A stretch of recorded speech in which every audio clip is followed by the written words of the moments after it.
ये विश्व का सर्वश्रेष्ठ धम्म ग्रंथ परम पूज्य बाबा साहब डॉक्टर अम्बेडकर के द्वारा लिखित बुद्ध और उनका धम्म ग्रंथ है। ये आप जब गूगल पर सर्च करेंगे तो सबसे भारी वजन की किताब यही आपको मिलेगी सर्च करेंगे तो। और इसकी जो खासियत है, क्यों परम पूज्य बाबा साहब डॉक्टर अम्बेडकर ने जो अंतिम उनका दिन था, जो 5 दिसंबर 1956 की जो रात थी, उस टाइम इसकी प्रस्तावना लिखी। और इसकी खासियत ये है, 9.5 फीट तो इसकी लंबाई है, 5.5 फीट इसकी मोटाई है और 4.5 फीट इसकी चौड़ाई है। और इस धम्म ग्रंथ में जो 25 मतलब टन का बात है, तो इसमें ये जो पृष्ठ लिखे गए हैं, एक पेज को खोलने के लिए लगभग 4-5 लोगों की आवश्यकता होती है।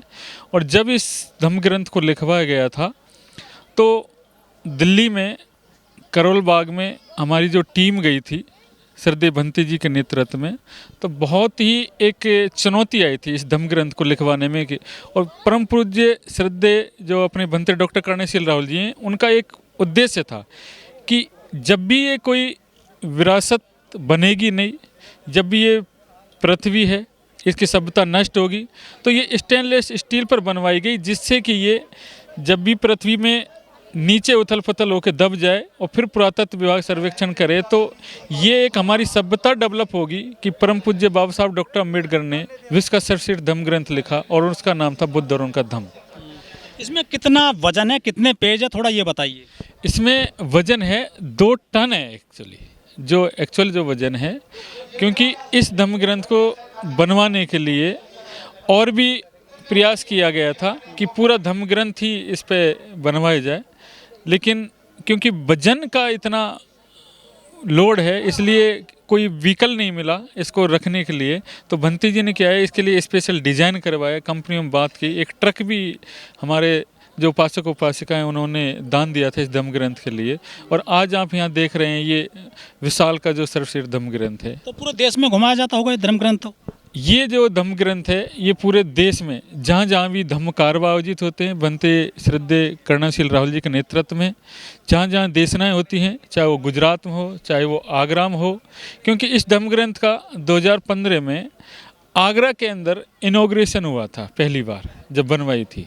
और उसके बाद में बनी थी सर ये सन 2015 में 18 मार्च 1956 को जब बाबा साहब आगरा में आए थे, उनकी स्मृति में श्रद्धेय भंते जी के नेतृत्व में धम्म कारवा निकाला जाता है। तो तभी इस ग्रंथ को बनवाया था पहली बार 2015 में, 18 मार्च 2015 को इसका इनॉग्रेशन किया।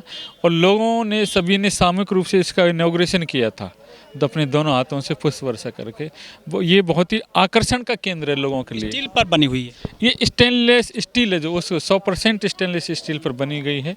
ना इसमें कोई धूप में रहे बारिश में रहे कोई इसमें खराबी नहीं होगी, यही इसका मकसद था स्टेनलेस स्टील पर बनवाने का। कितने वर्ड हैं इसमें करीब? शब्दों की संख्या तो मुझे ठीक से याद नहीं है, लेकिन जो बुद्ध और उनका धम्म है उसका ज़्यादातर हिस्सा इसमें जो लिखवाया गया है, ये इसकी खासियत। तो खास लोग ही पढ़ते होंगे इसको? तो नहीं, खास लोग नहीं। अब जैसे ही धम्म ग्रंथ यहाँ आप देख रहे हैं ये लिखा है, तो आप वहाँ जाके भाषा कौन सी है? भाषा हिंदी है, जिससे कि जो आम लोगों की भाषा समझ में आ सके वो भाषा। क्योंकि परम पूज्य बाबा साहब डॉक्टर अम्बेडकर ने तो ये धम्म ग्रंथ इंग्लिश में लिखा था जब इसकी प्रस्तावना लिखी, लेकिन लोगों ने क्या किया, परम पूज्य बाबा साहब डॉक्टर ने बुद्ध एंड इज धम्मा लिखा, बुद्ध और उनका धम्म हिंदी में अनुवाद करें, लेकिन लोगों ने द बुद्ध एंड इज धम्मा कर दिया, क्योंकि उसका मकसद ये था, लोगों ने ये लिख दिया भगवान बुद्ध और उनका धम्म, लेकिन ऐसा नहीं था। बाबा साहब ने लिखा बुद्ध और उनका धम्म, भगवान शब्द नहीं लगाया था बाबा साहब ने। तो ये परम पूज्य जो श्रद्धेय भिक्खु डॉक्टर कर्णशील राहुल जी हैं, उन्होंने इसका बहुत ही एक शुद्धिकरण करके दिया है लोगों को, कि हमें जब बाबा साहब ने जो साहित्य दिया है उसको एज इट इज जनता को उसी रूप में हमें पढ़ने के लिए देना चाहिए, ना कि उसमें कुछ ऐड करके। लेकिन अभी भी जो इतने साहित्य है बाबा साहब का, उस तरह से प्रसार नहीं हो पाया है देश में, लोगों के पास नहीं पहुंच पाया है।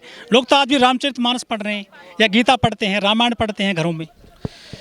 ये एक्चुअली क्या है, आप ठीक कह रहे हैं। अब जो आप देख रहे हैं पिछले कुछ सालों से जो लाइब्रेरियां बन रही हैं, जो परम पूज्य बाबा साहब डॉक्टर अम्बेडकर तथागत बुद्ध का है, कांशीराम जी का है, पेरियार जी का है, साहू जी महाराज, जो भी बहुजन महापुरुषों का साहित्य है वो लगातार प्रचारित हो रहा है, प्रसारित हो रहा है। अब हमारे पास जो सोशल मीडिया है उस पर हम जो भी साहित्य है उसकी PDF बना के डाल देते हैं तो लोगों को पढ़ने को मिल जाता है, क्योंकि मैन टू मैन गाँवों तक लोग नहीं पहुँच पा रहे थे। तो ये एक सोशल मीडिया प्लेटफॉर्म के माध्यम से हमारा जो बहुजन साहित्य है वो लोगों को पढ़ने को मिल जाता है। तो अब तीव्र गति से प्रसार होगा और लोग बौद्ध में भारत की जो परिसंकल्पना थी बाबा साहब डॉक्टर अम्बेडकर की उसकी ओर अग्रसर हो रहे हैं। और आप देखेंगे कुछ ही सालों में जो भारत देश है वो बौद्ध में भारत होगा। लेकिन देश में तो जो है हिंदू राष्ट्र की बात हो रही है, राम मंदिर बन रहा है अयोध्या में, सब कुछ जो सरकार भी उस पर ध्यान दे रही है, बुद्धिज्म पे ध्यान क्यों नहीं दिया जा रहा है?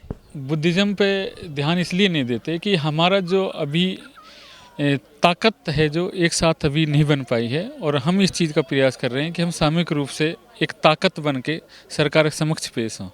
जिससे कि आपको पता है जो सरकार होती है वो ताकतवर की सुनती है। तो सरकार के बिना आपका जो प्रचार प्रसार नहीं हो सकता, सत्ता में आना जरूरी है आपको?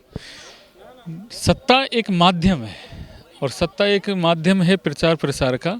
क्योंकि आपने देखा होगा जब उत्तर प्रदेश के अंदर जब बहुजनों की सरकार थी तो सरकारी मेले लगते थे।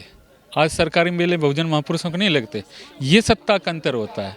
आज जिसकी सत्ता है वो अपने महापुरुषों के मेले लगाता है, लेकिन हमारे महापुरुषों के मेले कब लगते थे? मान्यवर साहब कांशीराम जी कहते थे कि सरकारी मेलों का आनंद ही अलग होता है। एक सरकारी खर्चे पर जो एक बहुजन जो अपने आदर्श हैं वो एक स्थापित किए समाज में, इसलिए सत्ता का आना बहुत जरूरी है। बहन जी की सरकार में जो काम हुआ था बुद्धिज्म को लेकर, या जिले बने, यूनिवर्सिटी बनी, कॉलेज बने, उनकी सही से देख रेख नहीं हो रही है। आजकल वो छीन छीन होते जा रहे हैं। देखिए, दुनिया में शासन और प्रशासन दो की ही चलती है, और हमारा शासन प्रशासन दोनों में से किसी पर कब्जा नहीं है। इसलिए हमें ही उनकी देखरेख करनी होगी, हमें अपनी सत्ता स्थापित करनी होगी, और सत्ता स्थापित करने के साथ साथ हमारे लोगों में जागरूकता जितनी ज़्यादा हो सके उसके लिए प्रचारित करना होगा। अभी लोग सोशल मीडिया, व्हाट्सएप से परिचित हैं, लेकिन मूल साहित्य परम पूज्य बाबा साहब डॉक्टर अम्बेडकर का वो नहीं पढ़ पा रहे हैं। वो साहित्य जिस दिन पढ़ने लगेंगे खुद, यदि आप देखेंगे ये लोग ये लोग आए हैं, देख रहे हैं, तो इनमें बदलाव आएगा।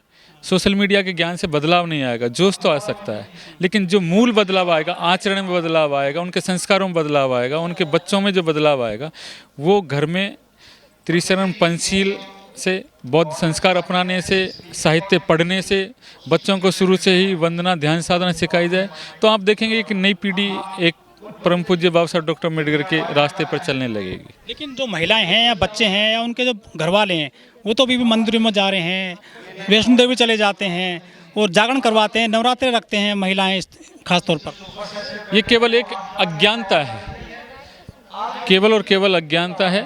जिन लोगों ने पढ़ लिया उन्होंने वो रास्ता छोड़ दिया, जिन लोगों ने नहीं पढ़ा वो इस रास्ते को जल्दी छोड़ने का प्रयास करेंगे। इसलिए हमारा ये प्रयास है कि ज़्यादा से ज़्यादा लोग साहित्य को पढ़ें, और जब पढ़ेंगे तभी उन चीज़ों को मानेंगे। ये मकसद होता है।